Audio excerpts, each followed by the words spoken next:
In this video, we're going to be taking a look at the process of building what we call our little market basket. Now, we're going to be using fence picket material for this project, which of course, you know, fence picket materials very inexpensive material to use. We do have plans available at $5plans.com for this project.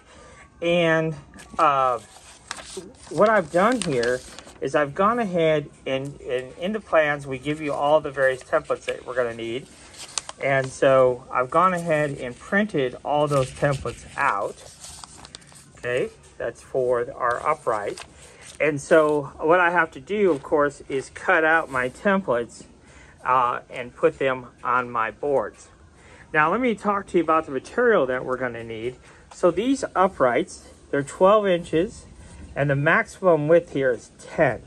So what I've done is a couple days ago, I knew I was going to be making this. So I went ahead and glued up some panels. Now these are 5.5 inch wide fence pickets and they're 12 inches long. And so I glued up some panels to use with our templates. And then I always keep these. I always have lots and lots of these. And this is more than 10 inches. So these two pieces will make up our end cap. Now this end cap here has a little dip in it. In fact, I can show you the template for that.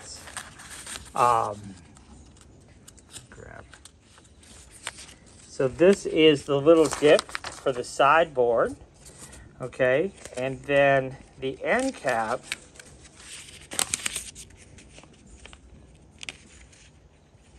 templates will cooperate. So there is the template for the end cap. So we have a 10-degree miter and we have this little dip here. Okay. So at any rate, I'm going to cut these down to 10 inches long, but the height is only going to be 3. So we're going to have to rip these on the table saw down to a height of 3 inches. Okay. Now the other thing I'll have you cut are 2 pieces of fence picket material that are 22 inches long. Now, we're going to be cutting both of these, slicing these, resawing these, if you will, on the table saw. So we only need this half thickness. Now, again, on my sides, I only need 3 inches. Okay, so we are going to have to rip one of these down to 3. We're going to cut in our 2 little dips in our sides, and then we'll rip it in half. But key point here, when we're resawing material, go ahead and leave this the full 5.5 inches width. Then we will cut down the height to 3 inches. And I'll try to explain more about why that is when we get to the table saw to cut this in half. Now this other board, we are going to cut it in half as well. Now, the finished board that we're going to need isn't quite 22 inches, but I said just go ahead and make it 22 because our sides are inset just a little bit, okay?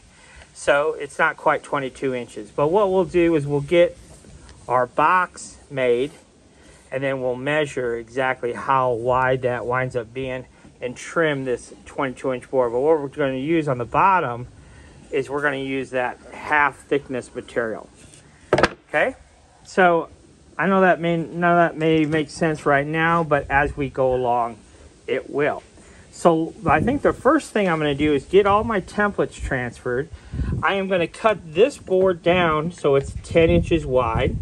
Right now it's about 11.5 inches. So we're going to cut a little bit off of this, cut a little bit off of this, so our center point is dead center. So we're going to make these 10 inches wide and transfer over our templates. We're going to cut this down to 10 inches. We're going to cut in our little groove, and then we're going to rip this board down to 3 inches. We also have to add our 10-degree miters on the end. And then on our 22-inch pieces, on the one, we're going to use our template to cut in those little dips, and then we're going to resaw both of those in half. So let me go ahead and get all that preliminary work done, and then we'll show you how we go about getting it all assembled. So I've used my templates now on all of my pieces, and I just want to kind of just run through what we did here. So this is our template for our side piece. And so the way this works is you come over here and line it up, and you can see you got that little dip. And then what we have to do is we have to flip it over to get the other side. And now we know that this little dip is the same distance from the end. And then we'll just cut that out with a jigsaw. And then this one here, we did basically the same thing. We just lined it up to the halfway point and just traced it there. And then you got to flip it over to get the other side, trace it out. Now what we're going to do is we're going to go ahead and cut one out. So we're going to use our jigsaw to cut this out. And then we'll use that for the template for the other one, so that those two will match. Okay, so that's pretty straightforward. And then for these pieces, we got our little dip in there, and of course we're going to eventually cut that down to 3 inches tall. And the same thing here, we're going to add our little dips, but eventually we're going to cut those down to 3 inches for the sides, because that's what this one was. Okay, so I'm going to go ahead and get my jigsaw, get all these split apart and cut up the way we need to, and then we can take a look at how we go about doing the assembly. All right, the fun part's about to begin because I have all of my templates cut out. And one thing I should have pointed out, what we could have done is we could take these two big panels, we could have tacked a couple of brads in here and put these together and then cut out our shape together. And you can see here, it's pretty exact, even the way we did it, but that is another option, is you could put these together. Sometimes I'll do that with a couple of brads and then go ahead and cut out the two pieces together if I'm looking for them to line up. And you can see here we've got our little cutouts here, and everything's been rounded over with the sander. Same thing here for our side pieces. Now what we're going to do for our side pieces is we're just going to take this right like so and line this up right here at the tip on both sides, and then we'll mark what we're going to cut off. Okay, boom boom, and then that will take care of that. Okay, and you know, as I'm sitting here looking at this, I thought to myself, hey, this could be a cute little pocket, because what we could do is we could tilt this forward and add some sides to just, so this would hang on the wall, and this could just be a little pocket organizer. You put your bills or whatever in there, so you could utilize this template for another project altogether. But that will be for another time. So again, we're going to line this up point to point right here. Mark it where we need to cut off that excess there, and we'll do that, and then we'll cut this down to 3 inches, and then we'll cut this down to 3 inches. But after we rip it, we want to rip it in half. Same thing here, we're going to rip this one in half, and then we'll cut it down to 3 inches. Okay, so I'll do that, and then I'll come back to you. We are finally ready for assembly. So we're going to be using our Ryobi cordless narrow crown stapler. You could certainly use a brad nailer. I like using my stapler. So we're going to use our stapler and 1 1/4" staples. And we're going to be using a little bit of wood glue. And we'll go ahead and start the assembly process here and show you exactly how it goes.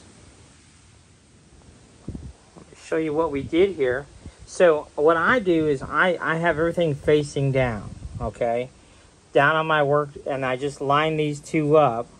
So I just eyeballed this. You could use a little shim or something so you had an exact amount, and then popped in 2 staples. Make sure your staple gun's nice and square to this stock that you're stapling into. But that's all I did. So everything faces down, so that slant's going like this, and then you can just line everything up flush on the bottom there. And now what we're going to do is we're going to take a measurement here, so that we can go ahead and put in our bottom pieces. And then these are going to be located 4 inches in. So we're going to go from here to here, 4 inches, make a mark. And then from this side in 4 inches, make a mark. Okay, but let me go ahead and get my bottom in, and then we'll flip it over and go from there. All right, let me show you what I decided to go ahead and do. So for my bottom boards, I thought about trimming them to length, but I decided just to leave them. So we've got a little bit of overlap there, and we have a little bit of overlap here. So you can trim it back if you want, because that's how the original was, or I think it looks okay if you leave it long. And one last step. So then we measured over exactly 4 inches, and we put in our uprights. We did use our carpenter square, making sure our uprights are nice and square, and then just a couple of staples on both sides with wood glue. So I put wood glue right along here, all along the bottom, and then stuck it in place. And then you can see it fit perfectly, no problem there. And you can see this one too, nice and square. So, and then on the bottom here, we also want a couple of staples along the bottom. And so now our basket is nearly complete. So kind of our final step then is just to cut in our holes. So I will cut in our holes. I'll probably come down 1 inch, or maybe an inch and a half. Drill, that will be my center point. Drill a 5/8 inch hole for our piece of dowel. So I'll go ahead and do that and show you what that looks like. So there is our little completed market basket. I did add some rope around there. I don't know, I just thought it might be a nice little added touch for our little farmhouse style basket here. I use these, I think they're called Diablo Demon drill bits. They're really, really sharp. You can see they give us a nice clean hole. So 5/8 of an inch dowel. This is poplar dowel rod. So I just have it in there. It's pretty snug. I didn't, you could run a little staple down at an angle up top here into here. I probably will do that from the bottom so we don't see it. There it is, all finished up. So I'll go ahead and get it staged up and give you one final look. So there it is, all staged up. You can see we like to use lots of colors, lots of different textures. You could use it in the bathroom, the kitchen, the dining room, living room, put it on the coffee table. Lots of different uses. And they're something you can batch out very quickly as well. So I hope you enjoyed this one, and thanks for watching.